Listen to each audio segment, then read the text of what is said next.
All right. So the recording is on, and what I want to do is welcome all of you to our pretend executive weekend in cyberspace. So that's how we'll look at it.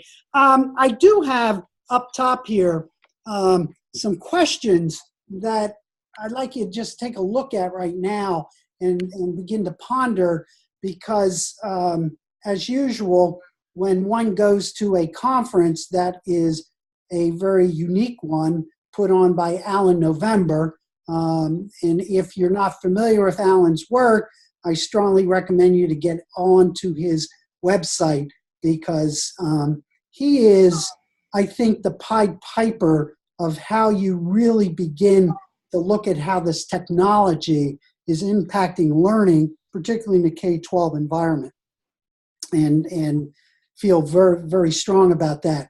And so you said, who said that you guys make the new teachers read his basic book? Debbie. Yeah, Debbie did. So, and what's the reaction to the new teachers to his book? I think they get a little bit nervous just because they're new teachers, and now we're telling them that there's going to be this technology, and the technology is going to take over certain things in the classroom, and that's not necessarily the way that they learned it in their teacher prep classes. So they sort of don't know what to do with that. Yeah, well, I'm going to tell you, I think many educators don't know what to do about that. Yeah. You know, and you're going to hear, I'll have it posted up in next week, an interview Alan did, a podcast that he did with this gentleman who we'll talk about, Zoran Popovic, from the University of Washington, who he is, you know, a systems engineer, has a lot of background in engineering and system development, but has started a company that is very interesting in relationship to using artificial intelligence, using algorithms that will be able to analyze a kid 150 times better than any teacher can. And be able to pinpoint the thinking process that a student is doing as they interact with mathematics and they interact with literature, and that it is able to identify where the areas of the brain that a student needs to develop in relationship to be able to solve certain types of problems, and will really help them to move through. And it's all done through gaming technology. So, you know, as I have up there, this concept of disruptive trends. And again, you know, I showed you the last time some material, and I'm even going to show you even more tonight, that the bigger question for you as individuals has to do with, you know, how do we nurture the leadership in there? And I'm not talking about a hierarchical leadership. I'm just talking about diffused leadership throughout the system, whether it be a teacher in a classroom or a building principal or, you know, a team of teachers. And that the next question then that we really have to entertain is, you know, are you presently structured to deal with these trends? So the trends I'll be showing you, adding on to what you looked at the last time when we had a physical executive weekend, that these things are extremely important. And I am totally convinced now that you know, this isn't science fiction stuff, it is a reality. And then the next question that comes underneath that is, you know, what then's going to be that issue about, you know, what makes us uniquely human as this technology races ahead? And that will become an extremely important question as we look at that. So with that's what we're looking at. And again, you know, I'm just basically saying, you know, this was the framework that I was using in these presentations, because basically I was talking about to people up in Boston, which was interesting because I had people from all over the world in my presentations that what we're doing, trying to get you guys to become the transformational leaders. And I did show that one picture there from the National Geographic, and I think I mentioned it to you guys back in the first executive weekend. That's the picture from the April edition of National Geographic. So you can see, even in National Geographic terms, and what that was about is how humanity is evolving and in how it's relating to the development of technology, of which really comes out of our brains. So I think that to me is really the essence of what you need to really do a deep dive into your own thinking. And as Chalmers talks about, finding the source of your own leadership, that becomes important. So again, I think these images are extremely important, as we look at this. So again, the must reads, and I pointed this out, obviously you guys are reading this, but here is their follow-up to the second machine age. And so they go deeper into the concept of how machines, the platforms that we use, meaning, web platforms, etc., and then this idea of crowd, which is how we network together and formulate crowds around these different types of ideas, particularly in the business world. And again, this newer book they have out really focuses on the business environment, but again, it has a lot of applications for us in K-12 and the university level to how we prepare kids for this emerging world. So I strongly recommend you that after you read Second Machine Age, which is fairly easy to read when you think about it, this one to go deeper into the text is a fairly read itself. And then finally, and I've mentioned this to you, and I mentioned this to everybody, and it was even mentioned by some of the keynote speakers, this book, Homo Deus, A Brief History of Tomorrow, I think is a real revolutionary eye-opener for us in education to think about, and also just as human beings on this planet as we interact with this emerging technology. So Yuval Noah Harari, as we talked about before, and I did show you some of his presentation, but if you really want to get deeper into this, Homo Deus is definitely a book I strongly recommend. And as I say to people, Bill Gates definitely recommended this as a summer reading. So again, as we begin to look at this, I think these are important. But as I also point out to you, that these concepts are, I think, real, and we need to think about it in terms of how we develop our organizations. So again, you spent time in 801, coming up with the possibilities of what a new school or a school environment or a learning space that interacts with its total environment, that again, this is the metaphor or the way in which we need to think about the organization of our schools, whether they be K-12 or higher ed, that these are the underlying concepts, the things coming out of living systems. When you think about Senge talking about that systems are nothing more than the networks and the relationships that we create, and that adaptability, diversity, and creativity are processes that are driving us forward in the 21st and beyond. So again, I really strongly recommend you to play around with these ideas, think about these as the underlying frameworks within each of your teams right now, and also are important in developing your final project. So any comments about that right there, or what I said about those books, or any questions or anything? No, pretty straightforward. Okay.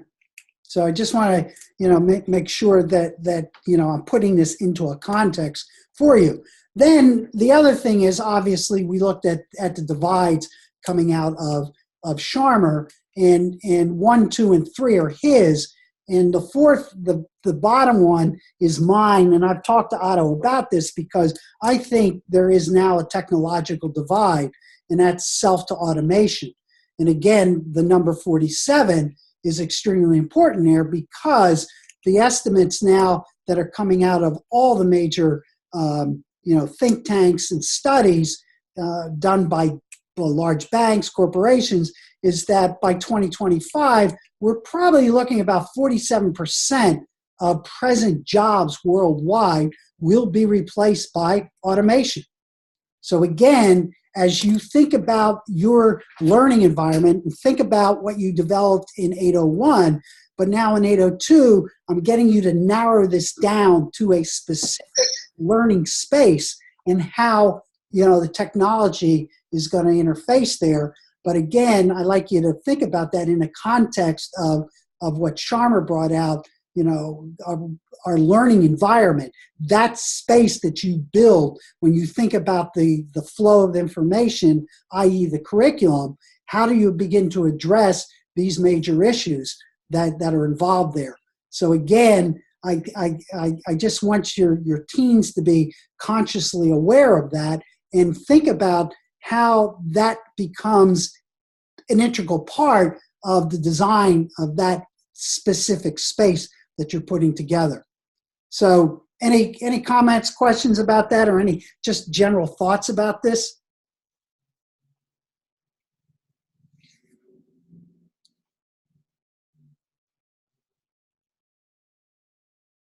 Okay, so just, as you think about it, that's what, I really want you to look at.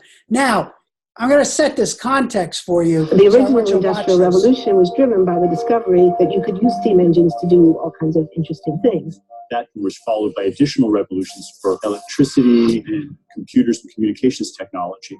We're now in the early stages of the fourth Industrial Revolution, which is bringing together digital, physical, and biological systems.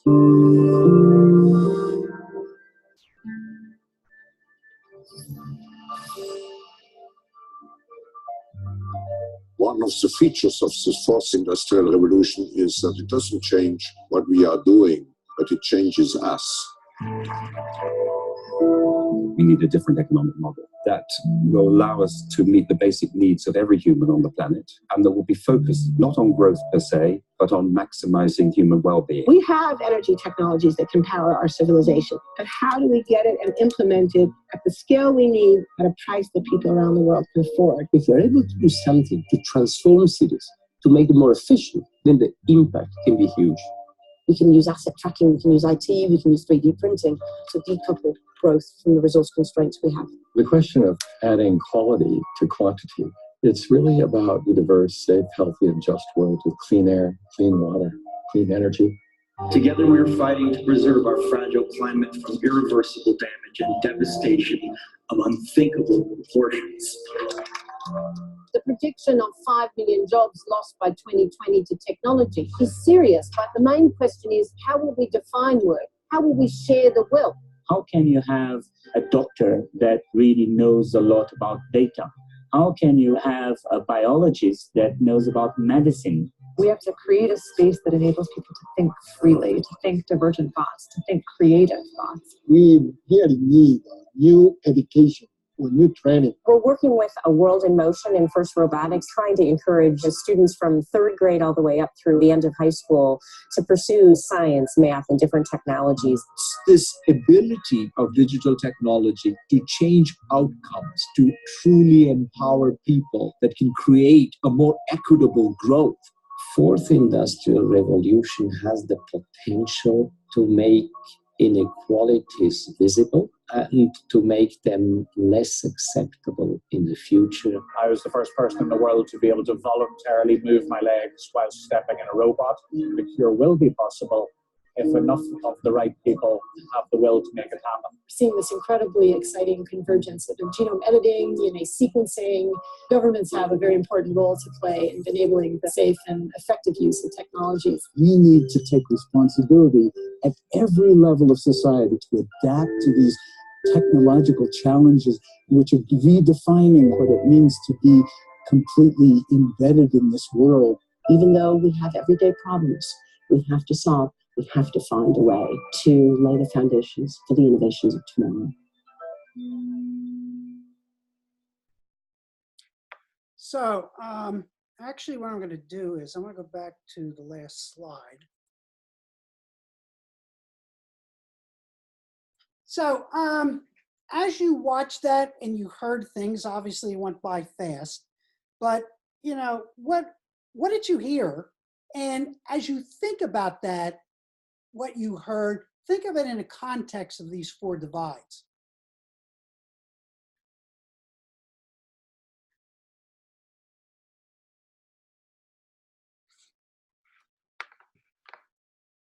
It kind of made me think of one of the readings, I think it was last week's chapters, where they talked about the fact that you know, the jobs that have been lost to technology are not really going to come back to people unless there's an actual need for the human capital to enhance the technological side. And so, and really, I think that's what we're looking at right now politically, is we've got all of these people in a certain economic and social level. So, you know, this technology divide and the social divide, and they have not made the effort, taken the time, developed the skills, whatever you want to say, to get to a point where they can work with the technology, because it's not, you know, like it's all about, like Donald Trump talks about giving jobs back to people in the coal industry. Well, unless those people develop a new skill set, they're not going to get their jobs back, because they don't need miners to go down in mines, because they've automated it. So unless you can figure out how to work with the automation, you are truly out of a job. Okay. So that's it. So that video just kind of reinforced what I read last week. Okay. Other comments? I guess not so much tied to the divides here, but one of the things he said, create. I think it was one of the women speaking. She said it's about creating that space to think divergently and have creative thoughts. I mean, it was just, that's kind of what it really stood out to me. That was all. Okay.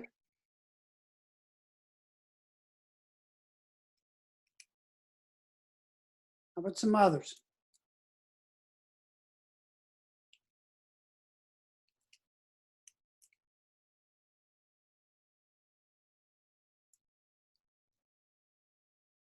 So let me ask you, did you hear that one gentleman say it's not about growth, or the economy is not built on growth, but it's going to be built on human well-being?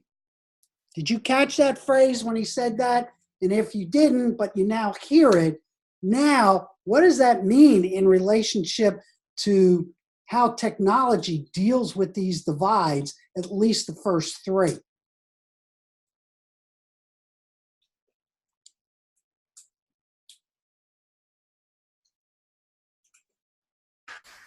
Well, I mean, I guess the first 3 don't exist if there's no human being, if there's no well-being. So I guess growth of any economy, it matters, but not at the cost of destroying humanity. Yeah, okay. Because the economic systems that we have now, and even if you go back and think about what you read in Sharma, what Sharma was talking about is the shift in our economies. Because remember, he had 0.1 all the way up to a 4.0 society. And that the 0.1 and the 0.2 societies are based upon a growth process that exacerbates self to nature, self to others, and then leads to that 3, which is there's 3 times more suicides being committed on this planet than from wars or natural disasters or accidents. So the question is, as you heard that, it's the good side of what this technology does. And if you heard towards the end of that video, he said about what will technology do towards inequality. Do you remember what he said? Again, it went by fast, so you might not have picked it up. This is about the 50th time I watched it, so by now I should know. You know? But he was talking about that the technology is going to expose what? On this planet. I don't know. It's going to expose the inequality, that it's going to bring it to the forefront in order for us to deal with it. And so the technology, again, when you talked about, like the coal miners, the reasons why the coal miners will not come back is because of technology. And you're going to see that in a couple minutes, not about coal miners, but where robotics are going right now. It is totally amazing, the level of almost human-like movement now that's happening in our robots. So again, now let's swing this back into you as a teacher, or you as a principal or a superintendent or working in a university. Then okay, if the data is highly suggesting this, and we are moving in this direction, both from the technological tools that we have, but also from the economics of how those tools are affecting the economics of who we are as human beings on this planet, then what does that mean for teaching our children today? We'll put it in terms of children, to be able to live in this type of world. So I think, that to me is probably the most fundamental question that you guys have to deal with in going forward in thinking about, how the technology will truly interact in helping human beings to, one, learn, but more importantly, I think, is how it's going to enhance the well-being of human beings, but also all nature. So if you looked at Leonardo DiCaprio and his statement about, what we are doing in relationship to mass extinctions of species on this planet because of our actions, that becomes a very important component. Also, just a side point is in Homo Deus, he spends a lot of time on what Homo sapiens has done to other life forms on this planet. So from a historical point of view. So what I'm trying to do is really get you to kind of stretch your thinking as it relates to your role coming this fall and next year as an educator. So, that I think is something, and we'll go past this movie, obviously we won't watch it again. So what I want you to look at now is, and I'm going to show you another short clip. I might not run the whole clip, but I really want you to think about where robots and the economics are coming about, and technology in general, as you think about your team putting together your project. Now, hopefully this will work and you'll be able to see this. So I'm going to go here.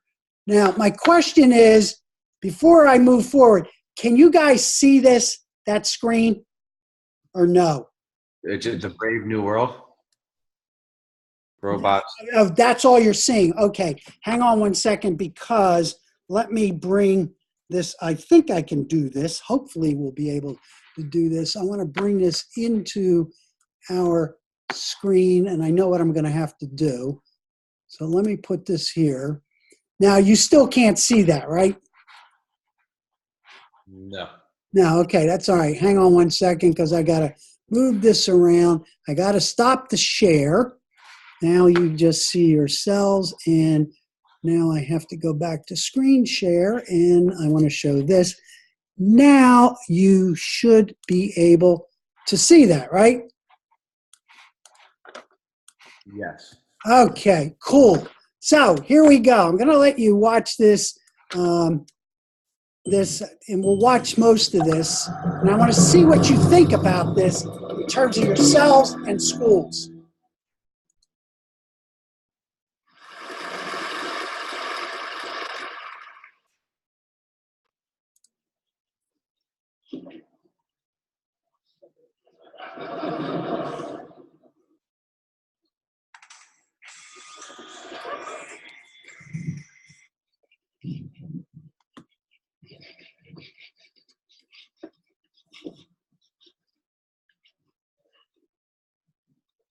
That's Spot Mini. He'll be back in a little while. I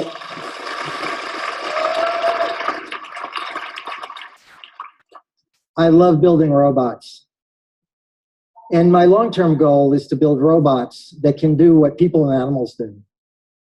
And there's three things in particular that we're interested in.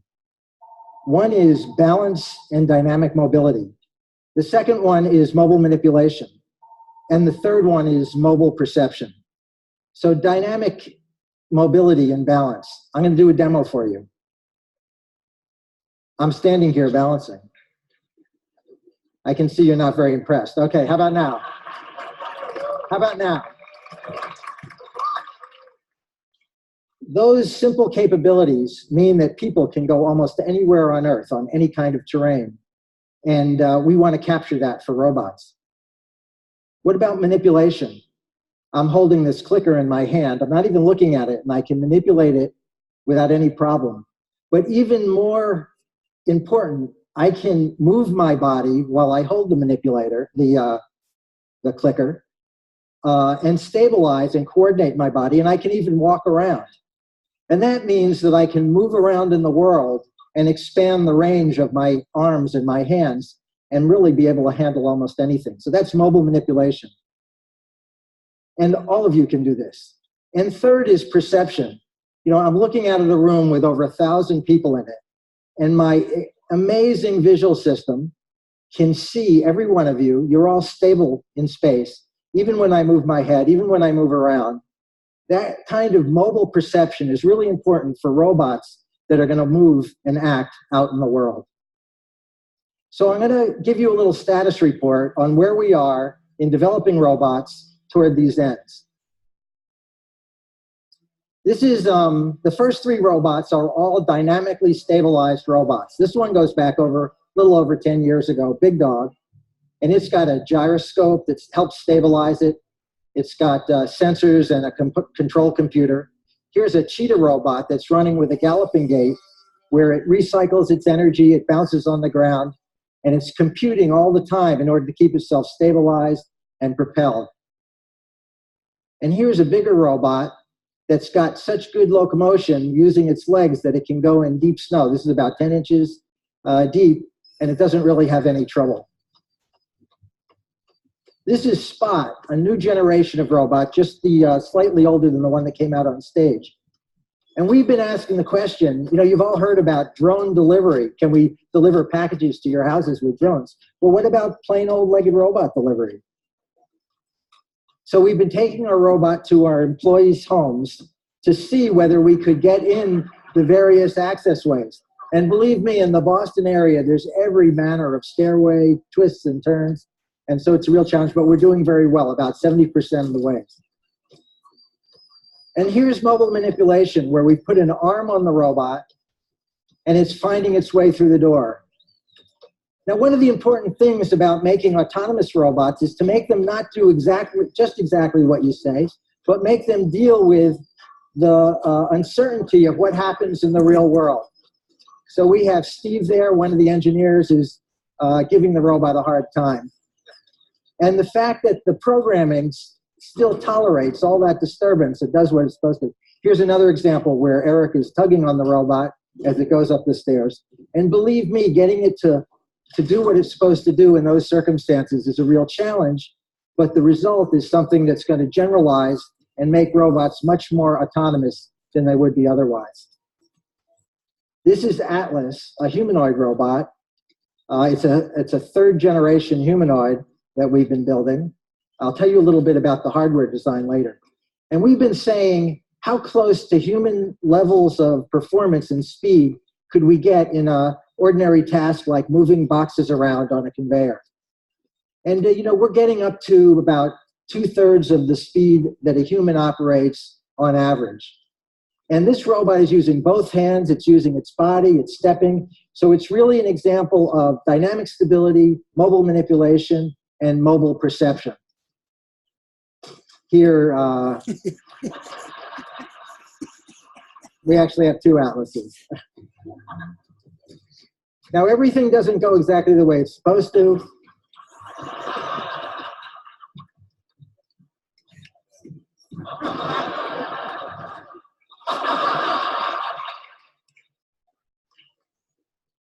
And here's our latest robot called Handle.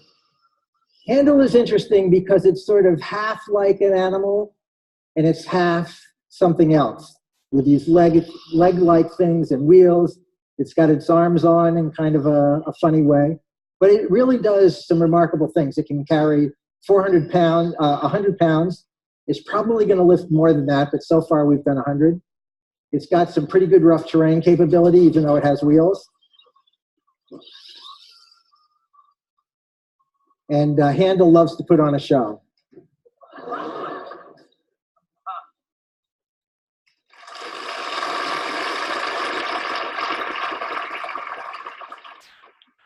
I'm going to give you a little bit of robot religion.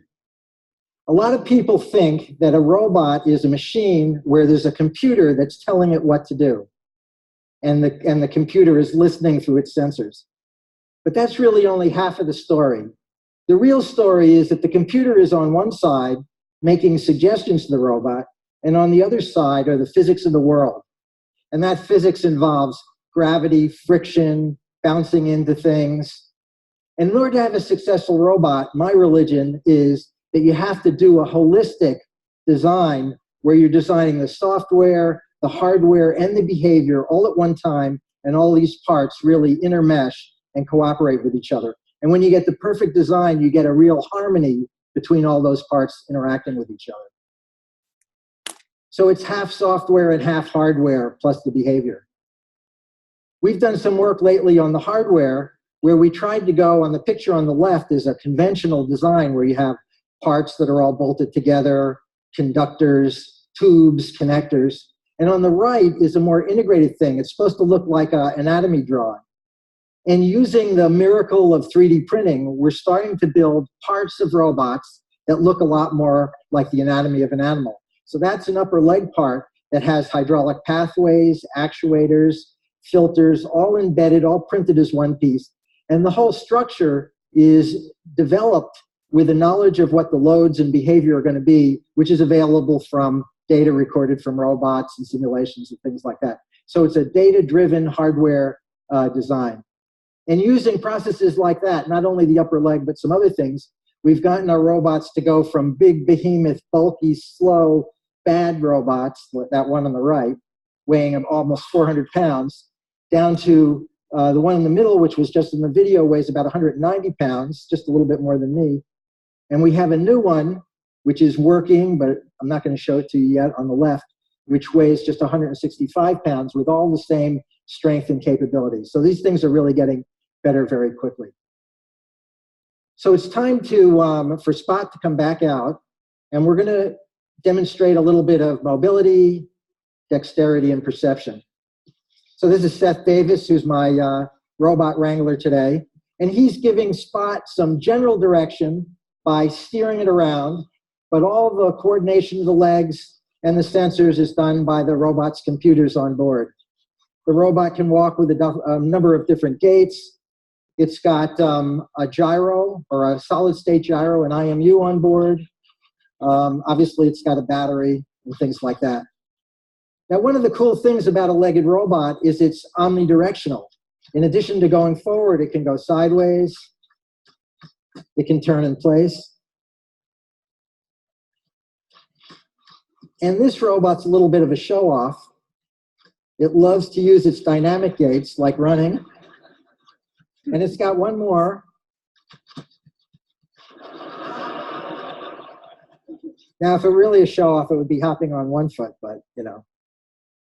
Now, Spot has a set of cameras here, stereo cameras, and we have a feed up in the center. It's kind of dark out in the audience, but it's going to use those cameras in order to look at the terrain right in front of it while it goes over these obstacles back here.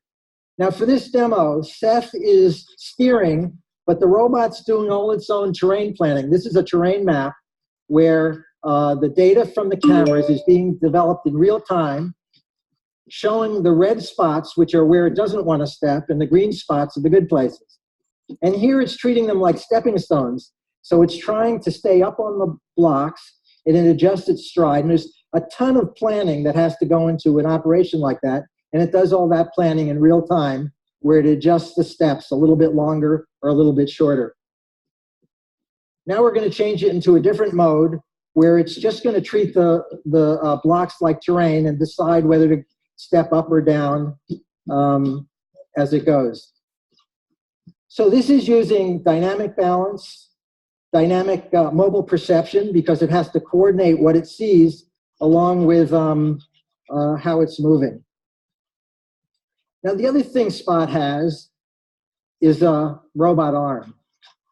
Some of you may see that as a head and a neck, but believe me, it's an arm. And Seth is driving it around. Now he's actually driving the hand and the body is following. So the two are coordinated in the way I was talking about before, the way people can do that. And in fact, one of the cool things that Spot can do, we call chicken head mode, and it keeps its head in one place in space and it moves its body all around. There's a variation of this that's called twerking, but we're not gonna use that today. So Spot, I'm feeling a little thirsty. Could you get me a soda? Now for this demo, Seth is not doing any driving. We have a LiDAR on the back of the robot, and it's using these props we put on the stage to localize itself. It's gone over to that location. Now it's using a camera that's in its hand to find the cup, picks it up, and again, Seth's not driving. So we planned out a path for it to go. It looked like it was going off the path. And now Seth's going to take over control again because I'm a little bit chicken about having it do this by itself. Thank you, Spot.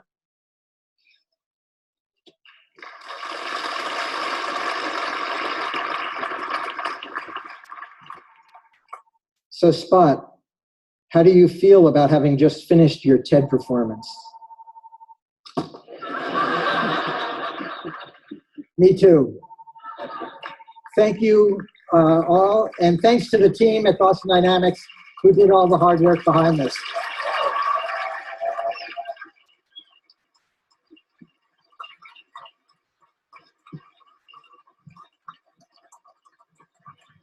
Mark, come back in the middle. Thank you so much. Come over here. I have questions. So, so you mentioned the UPS and the package delivery. What are the other applications that you see for your robots? You know, I think that robots that have the capabilities I've been talking about are going to be incredibly useful. About a year ago, I went to Fukushima to see what the situation was there. And there's just a huge need for machines that can go into some of the dirty places and help remediate that. I think it won't be too long until we have robots like this in our homes. And you know, one of the big needs is to take care of the aging and invalids. I think that it won't be too long till we're using robots to help take care of our parents, or probably more likely have our children help take care of us.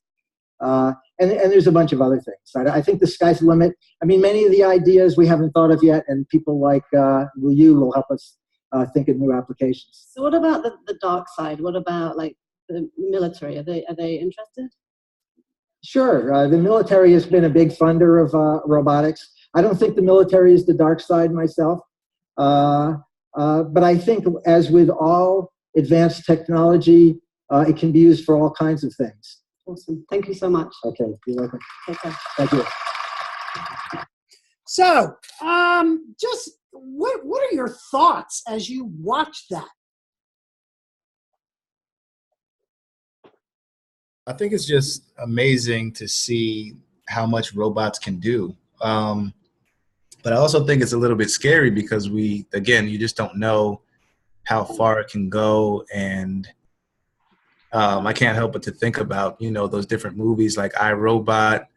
And you just wonder, you know, are robots eventually going to take over certain aspects of the world? So, yeah, I thought it was very interesting. And yes, I look forward to seeing how far it can go. Well, were you surprised by the dexterity of the examples they use, because these are robots that are here in 2017. Yeah, I was very surprised, especially when the robot rolled over, and just the ability to operate on its own, to pick up, to actually turn the doorknob and to pick up a soda and bring it back. So I was definitely surprised about that as well. Okay. Other thoughts? I mean, I think it's actually the opposite. I think a lot of what we see online with animations and movies been out for 20, 30, 40 years of just animation. It seems like it's not even that impressive. I know it is, but like, I think our imagination looks at like, oh, that thing should be able to jump and fly and move so much better. But you don't realize, I mean, I didn't realize that the three aspects that he was talking about, the mobility, the dexterity, and the perception, I just keep relating that to like humans and actual leadership. I mean, it's really about how are things mobile? How do we last through that and be dexterous? And what is our perceptions and all that kind of stuff? So I think a lot of the language outside of the robotics is just, it's very, I don't know, it's very real. Okay. Other points? I want to find something. Yeah, there's this slide here. It makes me think of Isaac Asimov's rules. Didn't he put forward, yes, in My Robot, all his rules for how robots needed to interact with humans? Oh yeah, and these guys use them, you know, which is interesting. Yeah, that's kind of cool that, you know, I mean, that was a novel, and here it is being realized in reality, in real life. So in that other video you saw towards the end, when it said our educational system in the fourth machine age needs to change, what did you see right off the bat at the third grade level? What were those kids doing? They're building robots. So yeah, they're building robots. Yeah. So the thing I want you to start thinking about, and I'm gonna show you, and particularly when you get into next week, when you listen to Zorn Popovich and what they are developing with AI and learning is when you look at software, the integration of software, hardware, and then he showed you how the computer and this was able to see, so it has visualization, and how that software then actually started functioning as a deep learning machine for the actions of that robot. So, and the reason I'm getting you to begin to think about this is that you're going to see what Zorn and his group has come up with is that what they now have with artificial intelligence and this new programming in terms of math development is that these generative software programs and hardwares will be able to totally, and I'm going to use this word, outthink you as a teacher and able to diagnose what's going on in a kid's brain as they interact with mathematics problems or with literature. So you think it's scary, you know, in terms of this, but if you don't think about it in terms of scariness, but look at it as a way or as a tool that's radically going to help us to get human beings to reach their full capacity as learners, this is kind of interesting stuff. And it's stuff that is going to, in a very near future, if not right now, impact how we look at what learning is all about. So you see it here in relationship to the use of this with robotics, but then shift it down to STEM and STEAM learning that schools are pushing very strongly. And schools now have 3D printers, they have maker spaces, etc. Well, the question then is, okay, is the structure of the school as it's as it's presently organized, appropriate in order to really get these kids to reach their fullest potential, whether they become robotic engineers or musicians or whatever, that now becomes the major question of how this, it's no longer us trying to make this technology fit the present structure of our schools. It's how this technology, I'm using it as a broad term, basically forces us to reconceptualize and re-engineer or redesign the structure of schooling. So what do you think about that?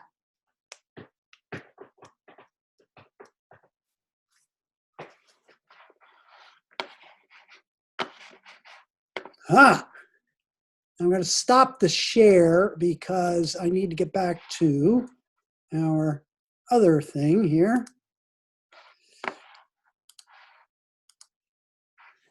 So when we come back to this, is you know, as an educator, you know, our ability to think about this, and I believe I showed you this the last time, this particular data, you know, that right now the automation, big data, artificial intelligence could basically affect 50% of the world economy. And so what you're looking at is that's more than 1 billion jobs over time. So again, okay, we're looking at that, and I'm going to show you something, a site that you can go out to and begin to play around with that, because it organizes how it's going to affect different industries globally, but also in certain geographical areas. So let me take you out there now, which means I have to, you cannot see this screen, right? No. Okay, hang on. You will see it in a second as I learn to manipulate this. I need a robot to do this. Okay, now you can see this screen, right? Yeah. Okay, so when you look at this particular screen, and what we're looking at is employees and global. So if you look at the variation of potential for automation for employees, so if you look at agriculture, there's about 662.8 million employees there in agriculture presently on this planet, of which 50% of that has the potential to be totally automated, particularly when you start looking at robots. Now, let's go down to something that I think is important for you guys, and that is educational services globally. That includes private, state, local schools. That represents about, from a job point of view, 120.6 million employees around the world, of which then 34%, or 41.1 million employees, are going to be affected by some of the stuff that you're seeing here and what you're going to be exposed to in the, let's say, within 10 years at least. Now, that's a metric, and I'll make sure, you know, you have the slide which has this URL on it.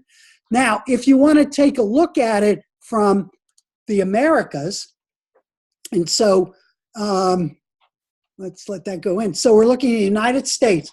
So when you look at the United States in terms of total employment, is about 132.3 million people totally, of which they're predicting about 60.6 million employees have the potential to be gotten rid of in terms of automation.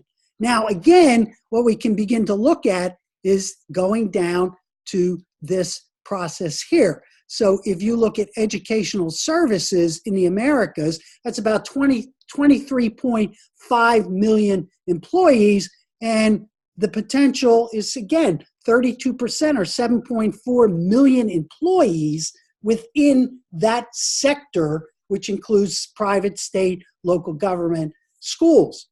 So again, that's, you know, the people who are employed there. If you go up to administrative support and in the government sector, you're looking at about 52.6 million in the Americas in itself, and there about 39% of the workforce has that. So what I'd like your teams to explore is this, because it gives you a sense of where this thinking is coming from. And if you remember Citibank or Citicorp, or as you call it, Evil Core, if you watch Mr. Robot, what in that 2016, it was showing the number of cities that will be definitely affected, and 2 cities in Pennsylvania definitely are going to be radically affected by the use of technology, well over 47%. So again, this is type of data that as future educators, thinking going forward and not to the past becomes important for you, to entertain. So, as you look at this, does this make, help you to at least begin to conceptualize this?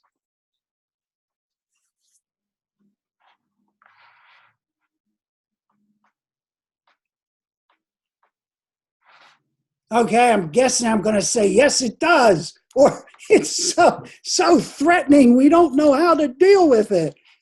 No, I think it's what you were saying about, how do we incorporate this? What does learning and everything look like? I mean, it's our it's really our responsibility to, as teachers from 3rd grade, everything to gear and push towards. If teacher side, if principal side, then you're gearing the spaces for that. If you're superintendent side, you're trying to coordinate and move everything. I think it's all about the mindset of accepting it and understanding it, not feeling like it's like the woman said, the dark side. And I know she was talking about military, but just thinking it as just as something like that.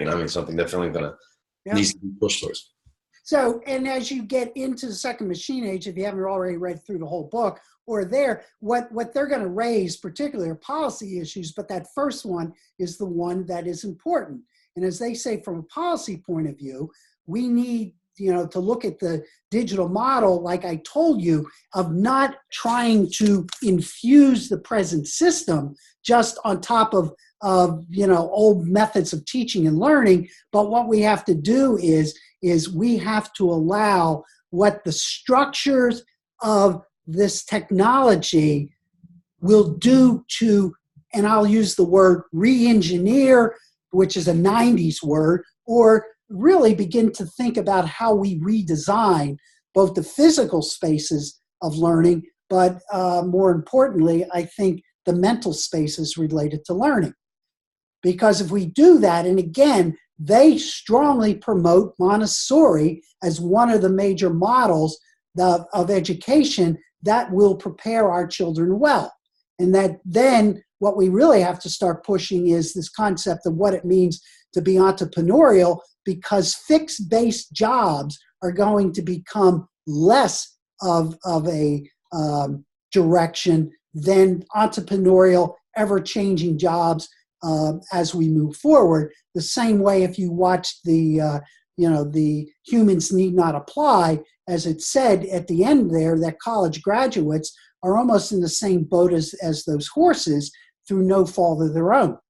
So this is the policy issues that they're talking about. But what I also want to show you then is from their new book is basically this idea of what the concept of machine platform and crowdsourcing is all about. So really relying on data and algorithm alone usually leads to better decisions and forecasts than experienced human beings.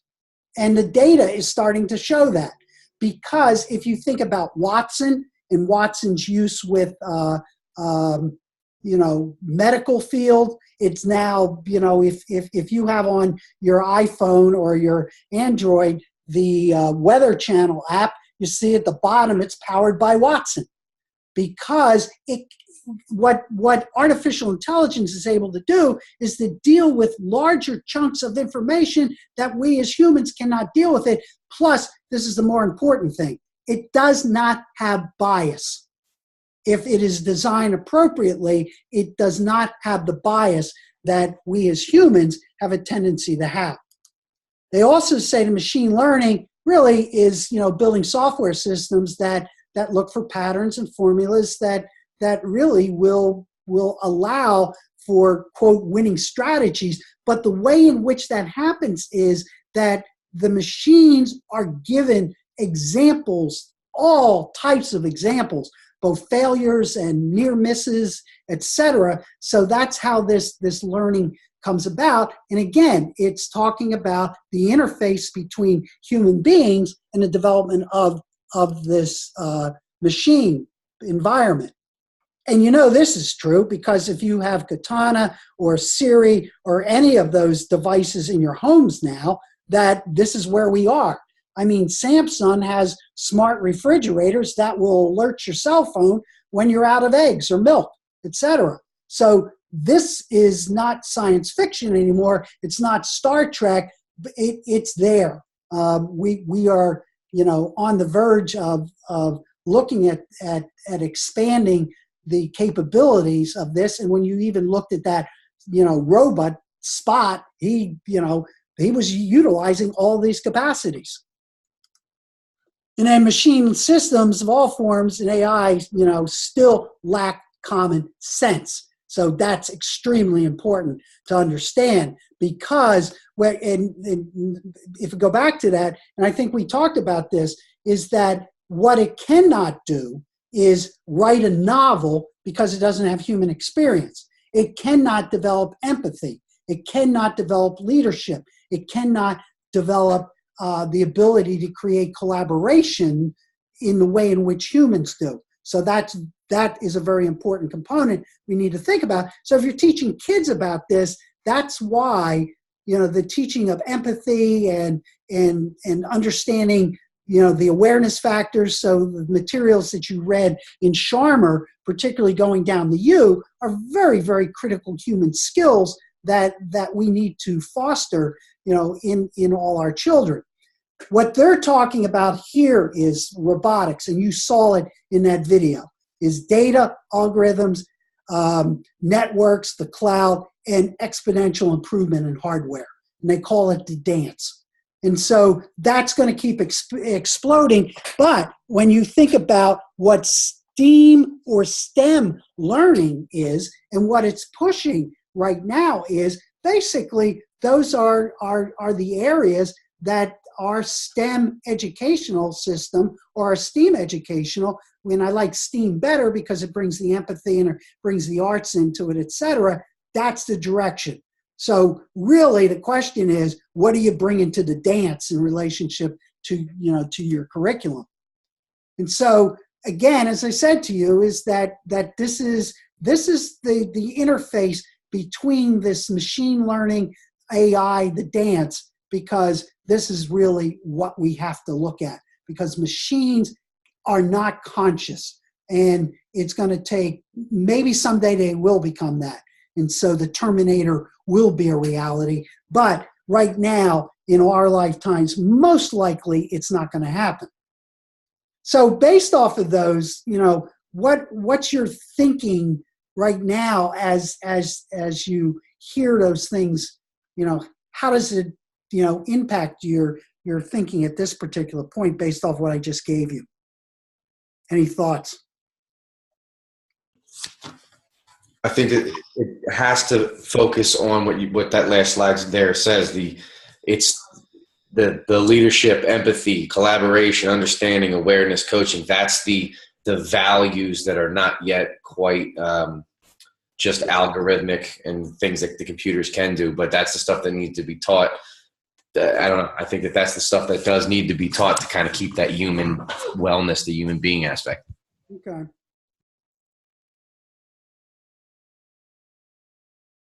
So, when you look at those points that I was bringing across, does it, what does it do to your thinking?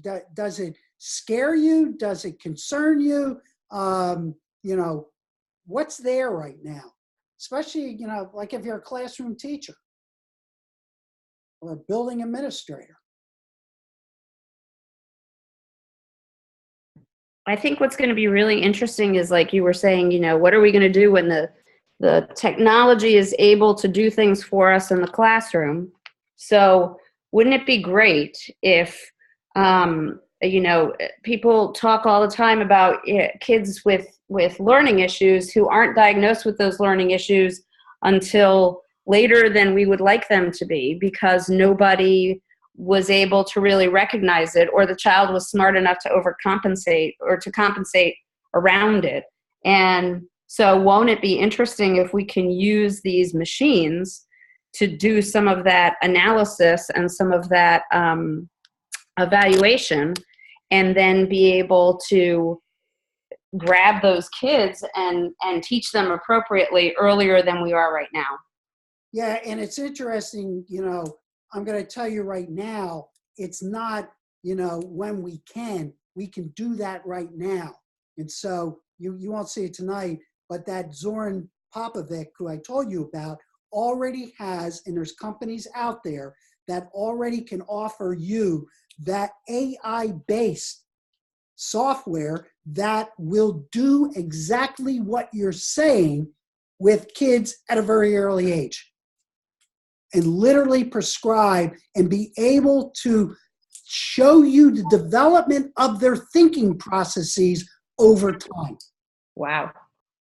And it's there. And you'll see it this weekend when I put that in. I'm not going, well, on the slides, because you can download the slides, I'm not going to go into this tonight, but I'd like you to go to that very long site there, and from McKinsey, because you can then listen to the experts in AI, and they'll talk about what's driving this right now. So you'll get a pretty good sense that, again, this is not, as I'm saying to you, is something that is in the laboratory per se, but it is, you know, it's reality. So you saw what Boston, you know, Dynamics is doing. You'll see what Popovich and his company is doing in relationship to this stuff. So the more you yourself understand this, is then the question, as those questions I had in that very first slide, is, okay, how do I start introducing this into our conversations at school? And I don't care if you're at higher ed or in you know, K-12 environment, or if you're in the business environment, the same thing. Now, businesses are thinking about this, I think, a lot quicker than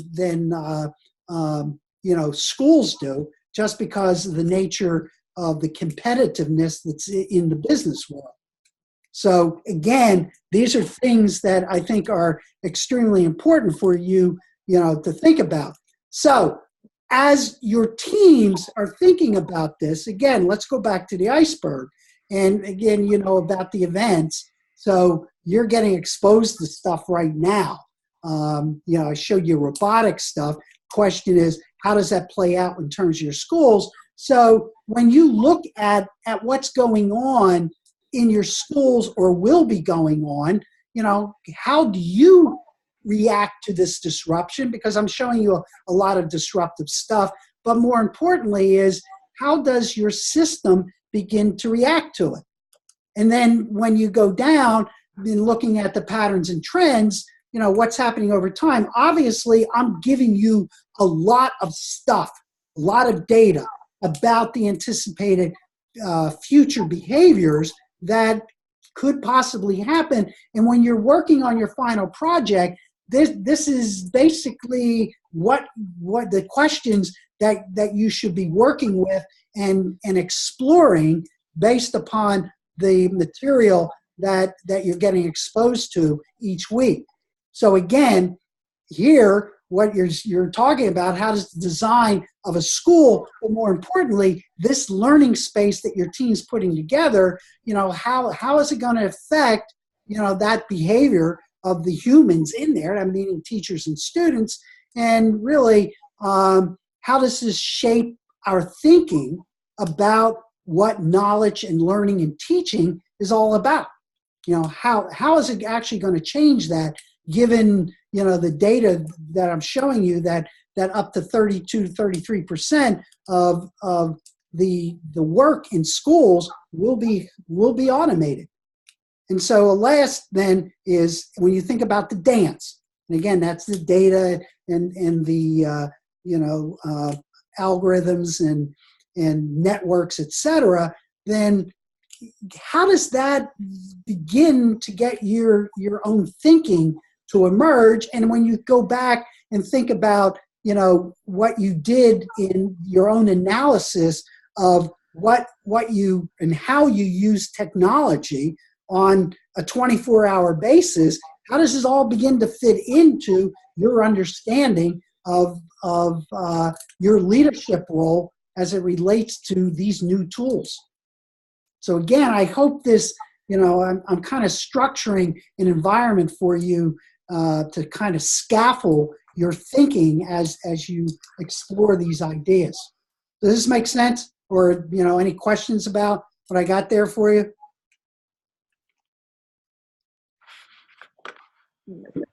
Okay.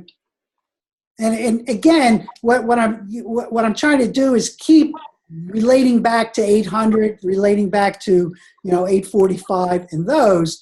And then again, here becomes the essential for you to think about this from a visual point of view, from a structural point of view.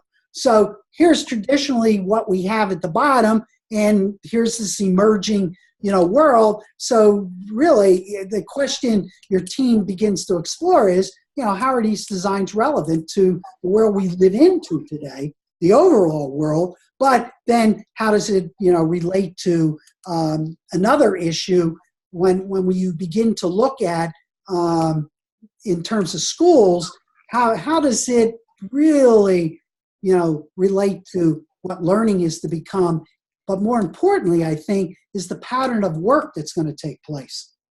You know, how, you know, like Russell Akoff said, if you remember in Learning Upside, Right Side Up, he said the only learning that takes place is the one who teaches. So if kids are teaching each other and you're working as the facilitator of that space, then, you know, how does that change? You know, how does the access of information change? How do we get out of the silos of discipline? So these are the types of things you think about from the structural point of view. And then the last one, again, as you look at this is, you know, how does this allow for collaboration and teamwork? And remember the statement I always say to you guys is that the structure affects behavior of people over time. And that last one that's in red is why it is so difficult to change that bottom image that you have there. So any thoughts, comments about that?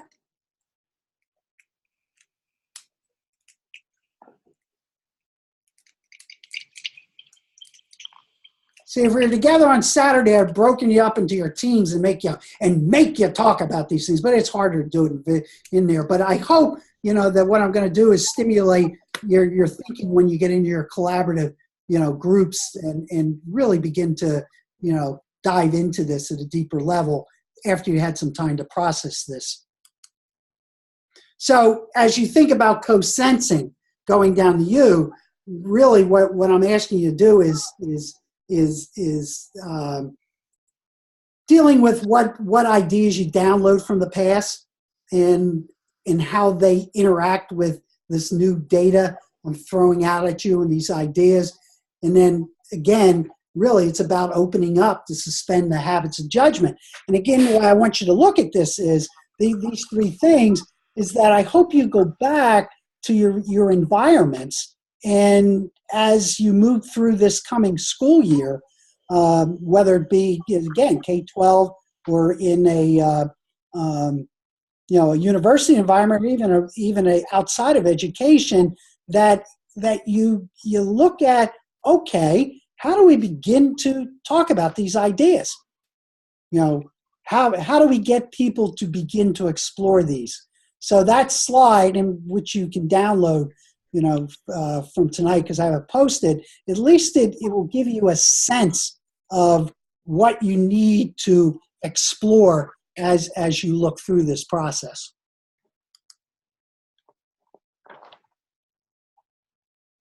And so as you think of design thinking, as what you did in your group, and now you're taking part of, you know, whether it be the school with the Native Americans or your other schools that you designed, So now I want you to just kind of look at just a segment of it and define a specific learning space within that design, and then really dive into what that day in the life and what it would really look like, utilizing those. So remember what we talked about in relationship, in the course, is that back in 801, that this is what the leadership capacity is in relationship to this, and that creativity really, is using imagination to create something that's useful, and that innovation really is taking something and making changes to it to integrate new ideas. So keep that in mind, that as you're looking at technology and its relationship to creativity, that is what's important. Now I want to show you something real quick to really bring this home. So the question is, can AI create stuff today? Can it become creative? And so that suitcase here is a Marvin Minsky, who at MIT always talked about that when you look at words, so creativity, that really they're suitcase words because they hold so many different ideas. So when you look at the Oxford Dictionary, it defines creativity that way, and it looks at the artistic world. And when you look at Merriam Dictionary, it looks at creativity as, creating something new or new ideas. So the question is, and I'm going to show you this real quick. This is a very quick clip. I want to show you now that intelligence AI, when you watch this, I want you to tell me if you think this software or this artificial intelligence is creative. So when I take you here, I got to take you to this, and I need to... What if you could come up with thousands of options? Stop. Yeah, we can't see it. I know. I gotta do my little trick here and bring this up here. Okay, now you can see it. Let me bring it back. Now, I'm sure, I don't know how many of you know about Autodesk, which is, a software package that designers use, etc. So watch this little clip. What if you could come up with thousands of options for a single design without drawing, all of which meet specific goals set by the designer? And from those options, pick the one design that delivers on the most important criteria, the design you couldn't possibly have imagined. This is generative design, a technology that harnesses massive computing power, creating forms with precise amounts of material only where needed, achieving maximum performance while wasting nothing. But generative design can be about much more than simply turning out alternatives.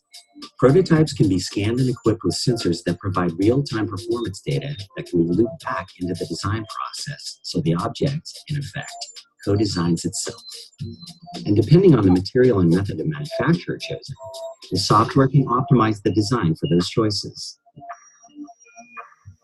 In its search for the optimal design, generative design creates complex forms that would otherwise be impossible to make using traditional manufacturing methods. Now, with advancements in material science and the ability of 3D printers to print metal, companies like Airbus can create forms like this airplane partition panel that's half as light and just as strong. The result? Significant reduction in fuel costs and CO2 emissions.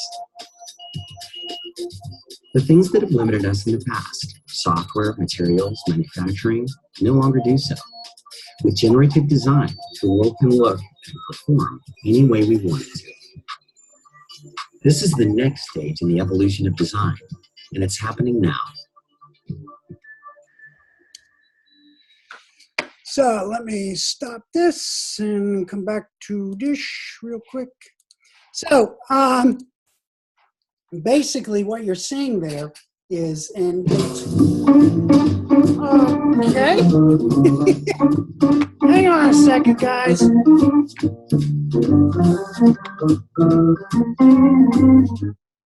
Thank you for the interlude of music.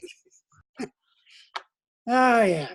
So anyway, what what we're looking at in relationship to, let me get out of there, let me get back to where I was, is that what you saw there is in this particular program now is that it is able to invent designs that most likely humans would not be able to come up with, and that it helps human beings to explore other options that most likely they could not even imagine. So that software is real today. It's out there. It's generative software, and it's becoming more and more part of the economics of that. So if you think about that, and then you go back to, all right, 3rd grade, 4th grade, 5th grade, you go back to what Montessori does, you go back to what AI will do for giving you information about kids' performance, assessment, etc. That's why I'm saying to you that this material now is becoming very, very important. And again, I'm just going to run through these real quick because the slides are there. So when you look at this knowledge work material, that again, these are things that educators that are looking at this are basically saying that we're moving into. And I think I showed this to you before, but I'd like your teams to explore these when you're discussing this. So this slide is there for you. And as you think about this process, and I think what's important about it is this, the one where school will take many different forms and the educator's job will diversify as many new learning agent roles emerge to support learning. So again, these are the types of thinking that is beginning to emerge as, if you think about theory U, of letting go to let come. So as your team explores these ideas, I think they'll help you to begin to look at these ideas. And so really, as your team thinks about the design, the mental models then I still believe is using this as a backward process and exploring the model that you're going to create. This is going up the iceberg, which then leads to your team defining its assumptions, defining the structure, what you're going to see going on in that, and what would be an example. So hopefully this slide will help to solidify more of what I'd like to see from you guys at the end of this course as it relates to how technology is going to change that learning space. Okay? So the assumptions then, again, these slides are available for you, is that these basically are the things that should be in play as you design this little compartment within that overall design that you created in 801. So I'll just let you look at those for a second.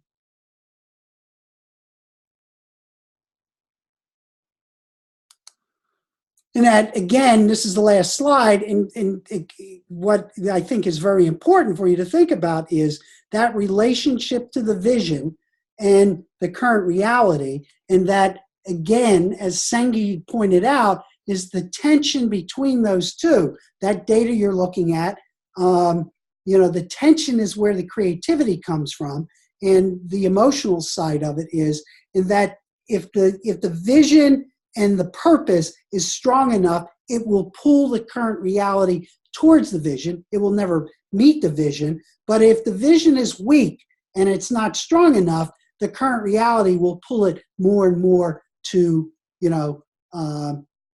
not really move forward. So that's basically what I would like you guys really, to begin to think about as it, relates to your final project, but more importantly is to kind of expand your thinking about the emerging technologies that are really going to drive education in the future. And when you enter into next week, you will see those even more so. So any comments or questions before we call it a night?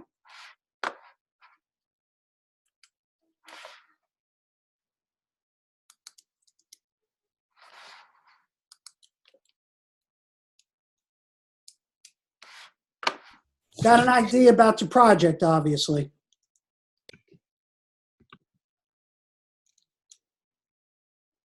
Okay, if there are none, I'm going to stop the recording.